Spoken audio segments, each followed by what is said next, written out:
Assalamualaikum warahmatullahi wabarakatuh. Waalaikumsalam Waalaikumsalam warahmatullahi warahmatullahi wabarakatuh. wabarakatuh. Baiklah, kali ini kita akan membahas tentang materi belajar motorik. Eh, kita ber eh Sorry kawan, galfok. Dek cari catatan. Kau ulang nih, ulang nih. Lagi pembukaan sih kawan. Apa pembukaannya? Ayolah. Assalamualaikum warahmatullahi wabarakatuh. Waalaikumsalam warahmatullahi Waalaikumsalam wabarakatuh. Eh, Puji syukur, marilah kita persembahkan kehadiran Tuhan yang telah memberikan rahmat dan karunia-Nya kepada kita semua, sehingga kita dapat berkumpul pada malam hari ini, tepatnya pada Zoom meeting. Kali ini kita akan membahas tentang belajar motorik dari kelompok 4. Sebelumnya saya perkenalkan diri saya, Siti Burhaniza, dengan NIM 2008713.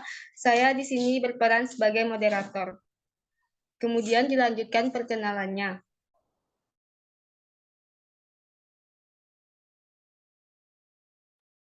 Baik, perkenalkan nama saya Bulan Amelia Putri, NIM 2008712, saya sebagai pramateri.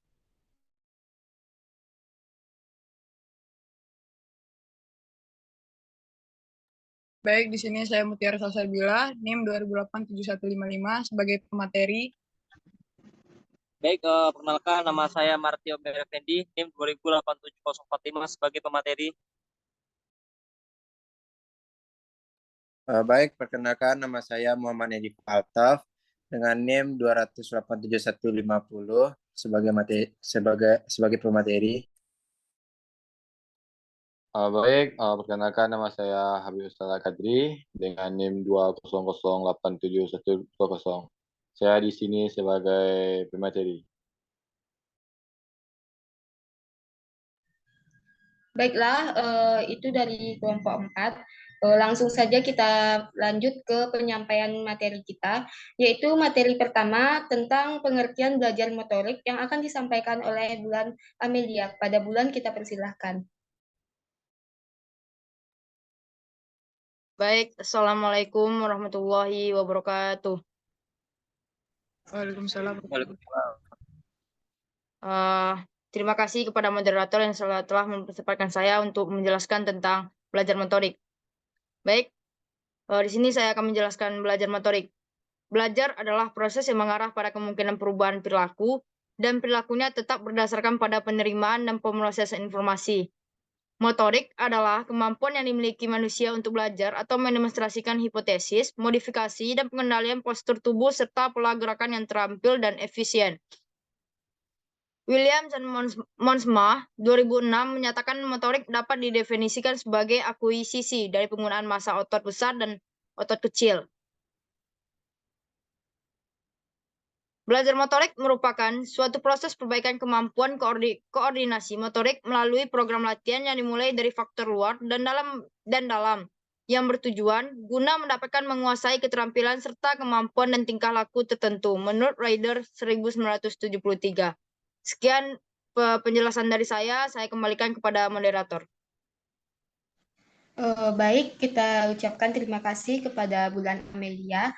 Selanjutnya kita lanjut kepada materi kedua, yaitu belajar dan perubahan perilaku yang akan disampaikan oleh Martio. Kepada Martio kita persilahkan.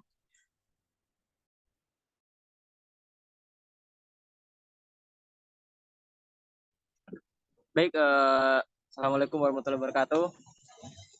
Di sini saya akan menjelaskan mengenai materi yaitu berkenaan dengan belajar dan motorik. Belajar adalah suatu proses perubahan perilaku yang relatif permanen sebagai akibat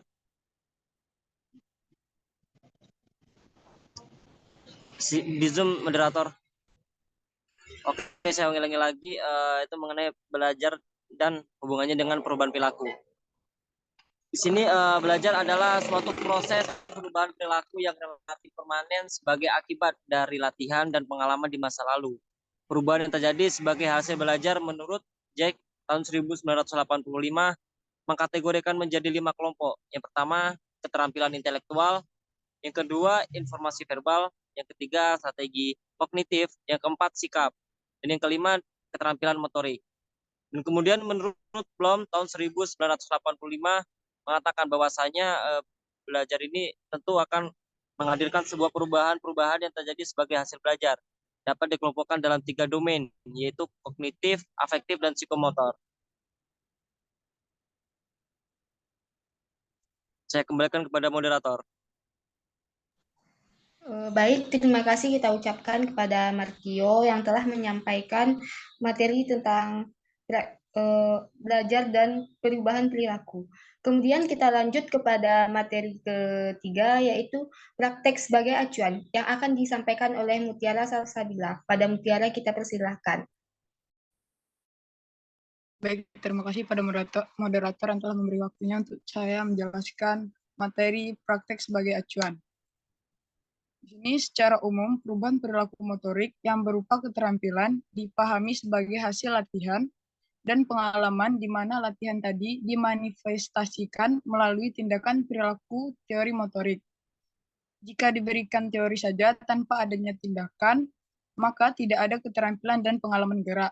Oleh sebab itu, perlu adanya tindakan guna memanifestasikan tujuan umum dan juga tujuan khusus. Baik, sekian materi yang dapat saya sampaikan. Saya kembalikan pada moderator.